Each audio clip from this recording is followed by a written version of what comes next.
Good evening and welcome to TVC News Politics on Sunday. I am Femi Akonde. Well, today we'll delve into the fallout from Mudashiru Obasa's removal as Speaker of the Lagos State House of Assembly. Various narratives have emerged about who orchestrated his removal in absentia and the reasons behind it. Well, Mojisola Lasbat Miranda has taken over as the new Speaker, gaining widespread acceptance across the state. But what's fascinating to political observers is how this calculated political realignment was executed within the Lagos State APC, a party once thought to be immune to internal conflicts. But does Obasa's removal signal a larger crisis for the Lagos APC, or will his travels impact the party's chances in 2027? Notably, some analysts argue that media coverage has been biased against Obasa, portraying him as a dictator, unfit to lead the house he dominated for nearly a decade. Well, joining me to discuss these developments is Oluwagbenga Abiola, a grassroots politician and currently Vice Chairman of Agege Local Government in Lagos State. Hello, sir. It's good to see you, and we're glad you could join us on the program today. Good evening, Femi. How are you doing? Very well. Well, we're talking about the removal of Mudashiru Obasa as Speaker of the Lagos State House of Assembly. We have seen last-ditch efforts by some stakeholders in Lagos State to salvage the situation. Before now, everyone thought that the Governor's Advisory Council, were the decision makers in Lagos State. How did this slip past them? And it does appear as if they still do not have a grip of the situation. Yes, thank you, Femi. You see, this is a very contentious and disputable matter. The growth of Lagos State, like I've always said, over the last 2 decades or 3 decades, bringing Lagos State from where it was to the 3rd largest economy in the entire Africa, spans from how the leadership of Lagos State have carefully and tactically, technically managed its polity, led by Asiwaju Bola Ahmed Tinubu, the President of the Federal Republic of Nigeria. Over the last 2 decades or 3 decades, you would agree with me that over time, you have had removals upon removals, starting from 1999, during the leadership of Asiwaju Bola Ahmed Tinubu as governor. And in the process of all that removals or suspensions or what have you, cross connections between institutions, political institutions, there was none with chaos, none at all. So that tells you that leadership in this climb,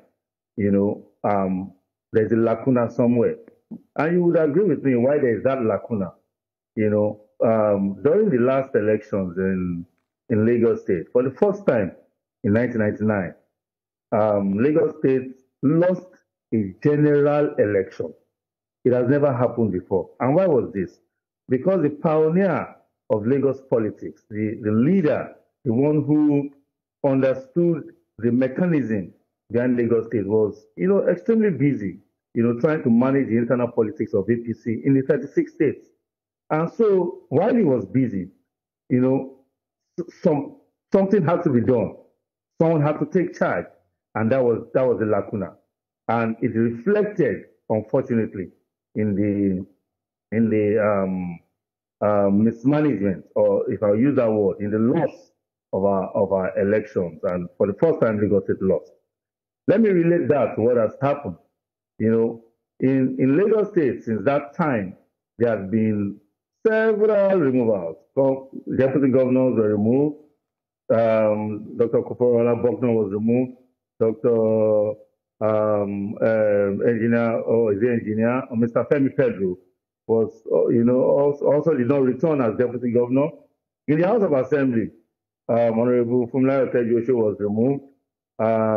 Honorable Jokotola Pelumi was also removed, as Speaker and Deputy Speaker respectively. So you ask yourself, why did all that happen without chaos? And why is this now a reason or a topic for contention? So you answer that for us. Why is this so contentious? Why is this removal causing so much controversy? The process. You see, Femi, when you want to remove a tenant, when a landlord wants to remove a tenant from a house, from his house, the landlord owns the house. Quite all right. The constitution has given the landlord the right to remove his tenant if he defaults, maybe on payment, or even if he doesn't default. If the landlord just simply feels that I want to use my house, he has a right to remove the tenant. And while that is ongoing, the constitution has also given room for a process for that removal. If the landlord flouts that process, and we all know the process, 6 months quick notice, where there's an agreement of 1 year, a yearly agreement between the landlord and the tenant, 7 days if it flouts the 6 month quick notice, and then you go to court to evacuate. You don't say because you are the landlord, you own the house, you can just remove, and then your tenant stands removed. No. Okay. Then in this situation, so in this situation, this scenario now that you're creating, a landlord and a tenant, who is the landlord? Is it the Lagos State members of the Lagos State House of Assembly? Is it the Lagos State Governor Babajide Sanwo-Olu? Who is the landlord? The Speaker of the House is first among equals. The moment 39 elects you as Speaker, through a process also, because they don't just put you on the seat and say you have been there. There also has to be a process. And that process is embedded in the rules of the House. They become your landlord in my own scenario right now. Because you have not told me who the landlord is.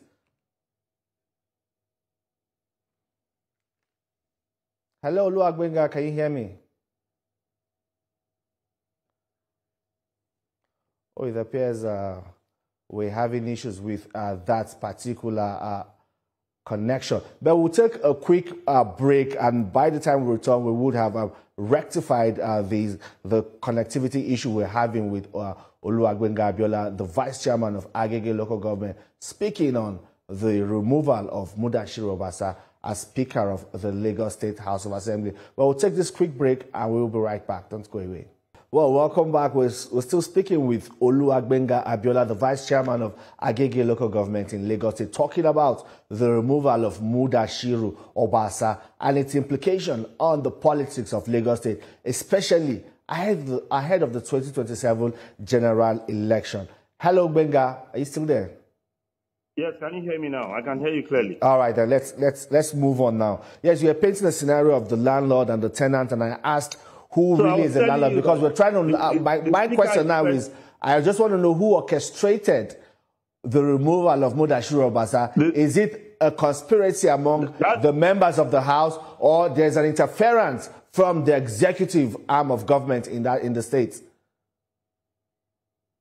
Well, there appears to be some external interference, but it's obviously hidden. Some set of people are interfering, because how do you explain this, Femi?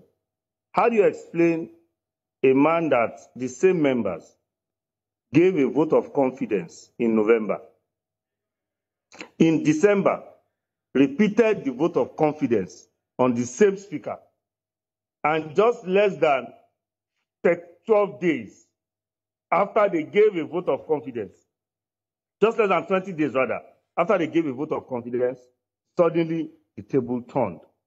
So like I was explaining, there is obviously an external influence.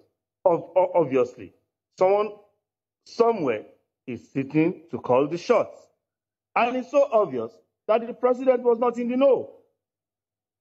It's extremely obvious. Because tell me, and that is why you see, we always say this, when you want, what is worth doing is worth doing well. You want to remove the Speaker of the House. It's first among equals. It's not God. It can be removed. But how? What is the procedure? The reason why there has not been chaos all along is because when Ashwaju was leading, when he was present in the politics of Lagos, is because every structure, every cross-institutional relationship was managed properly by procedure. Now, Femi, go back to the Constitution. I've heard lawyers and a lot of people say a lot of things about the Constitution says two-thirds majority. It goes beyond two-thirds majority. If you go to section 99, chapter 5, part 2 of the Constitution, the Constitution also gave the House of Assembly the right to make its own rules. And part of the rules says that before you can remove a speaker, there are procedures. The House was on recess, Femi. The maids, the authority of the House, had already taken into acceptance that we are closing at so date and we are opening at so date. For you to be able to go against that authority, it must follow a process. It must follow a process. And I'll just take you through the process. For you to come back from recess, you must, first of all, get a letter from the clerk of the House to the Speaker. The Speaker must assent the reason why you want to come back from recess. Once the Speaker assents, and that letter must be signed by certain number of members addressed to the Speaker. Once the Speaker assents to it, he sends to the clerk.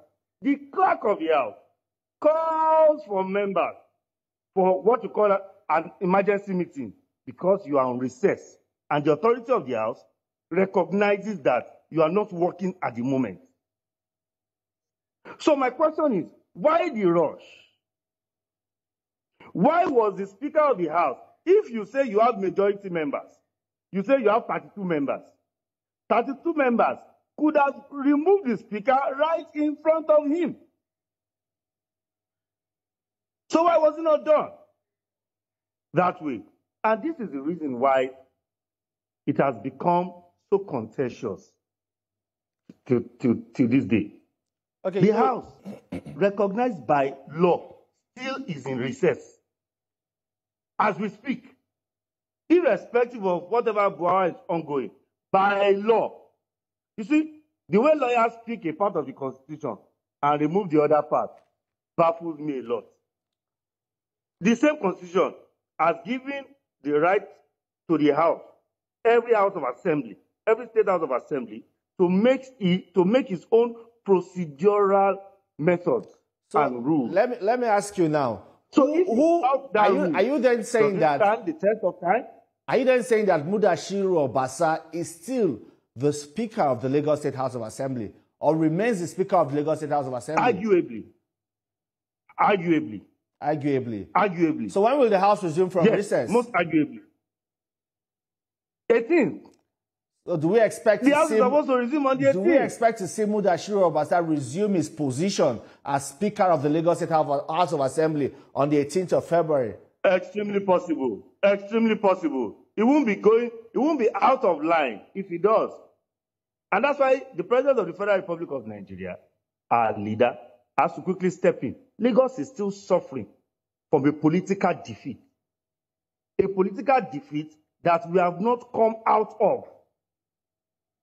A political defeat that we have not even set up the right mechanism on how to unveil that disastrous veil that has been put over us. And we are yet about 2 years to a new election, or 2.5 years. How do we go into the next election with this? So I expect the internal mechanism of the party to understand that precedence is also very important. When you go to court to argue, most times, the judges will go back to what you call a judicial precedence. This one is a legislative precedent, something that has never happened. And under us, to a Lagos that is number one in terms of mechanism, technicality, and what have you in governance and politics is already bringing itself down the brain. But what do you think? What do you think? So it's very, very important. Yes, Abiola, what do you think are some of the sins of Mudashiru Obasa? Because you also said that the House, the members of the House, passed a vote of confidence on him sometime in November. Another one was passed in December. And just 20 days after the last vote of confidence was passed, you know, they all teamed up and agreed to remove him as Speaker. For what offense? What are some of his sins? Why did he fall out of favor so quickly with his colleagues? I am wondering the same way you are wondering. But that's why there are insinuations that there is still external influence. Femi, if two brothers are fighting and their elder brother comes into the house and sees them fighting, what is the elder brother supposed to do? He will first of all separate them and ask what happened, and then pass his judgment in a reconciliatory manner. So for me, I think it goes beyond, you know, what we are seeing on the internet. But what is the desperation? Please allow me to come in here. When you say, Abiola, when you say external influence, the members of the House of Assembly are also duly elected, representing their various constituencies. And, you know, when you say external influence, is it from their constituents, or were they forced or maybe made to take this decision to remove Mudashiru Obasa under duress, or maybe threatened by certain superior forces? Have we seen any external influence? Have we seen any House of Assembly member that got signatures from his House of Assembly member to go and remove the Speaker? Obviously not. We have not seen that anywhere. So tell me, Femi, on a Monday morning, why was the police there? It's supposed to be an internal matter now. And the day before that day was a Sunday. So how did the police know they were going to remove somebody on Monday? On Monday morning. So those are the reasons why those who think that they are external influence see. And obviously, the only external influence that would have been valid is the president. And obviously the president was not in the know. So there was this, do you feel this decision was done under duress, or you would say there was some kind of financial inducements? Yes, you can say that. Say what? Financial inducement or under duress? It could be duress, it could be duress, it could be duress, it could be luring, it could be... Because the sudden twist is shocking. The sudden twist is shocking. Why the rush? That's my question. That's a question nobody has been able to answer. If I have 32 members, and 32 members met and decided that he cannot lead us again, and we are on recess, and we know the rules, we could have written to him that there's matter of public importance, so we need to call recess. He will oblige. Even if he does not, we could have waited till February 18th. On the first day, on the recall from recess, we could have just passed a vote of no confidence and removed him right there and then. He would have no power against 32 members. So why the rush? But it's not that easy, you know. A house in which he held sway for nearly a decade, just for 32 members to sit down with him sitting there face to face and just pass that vote of no confidence. It has happened now. It has happened. But not to a long-serving member like Mudashiru Obasa. Joko Tola Pelumi was a former Speaker of Lagos State. He was in the Assembly complex when he was removed. Some people argue that you can't remove in absentia. Yes, that you can remove in absentia. Yes, you can remove in absentia, but you cannot remove on recess. There must be a procedure. In absentia and on recess are two different things. If he was removed, if the house was not in recess and he was not present and he was removed, valid. But how do you explain when the authority of the House had adjourned. They had adjourned to a certain date. Okay, so before you cross that date, the procedure of the House says this is the process. And you see that Mudashiru Obasa is the respecter of the party. Normally, he would have gone to court. And it sure has a case. Just like the tenant will have a case against the landlord that wrongly removes it. You know, as they always say, Lagos politics is like a family affair that they always know how to settle out things. Exactly. Exactly.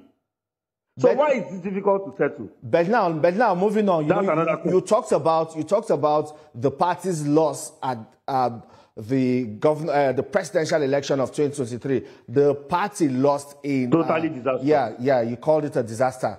Moving on to 2027 now, with this crisis, Mudashiru Obasa's Agege constituencies is under the Lagos West Senatorial District. I know that district has the highest number of registered voters. What's the implication of a disgruntled Mudashiru Obasa moving into the 2027 general election? You see, this is where I come back to internal party mechanism.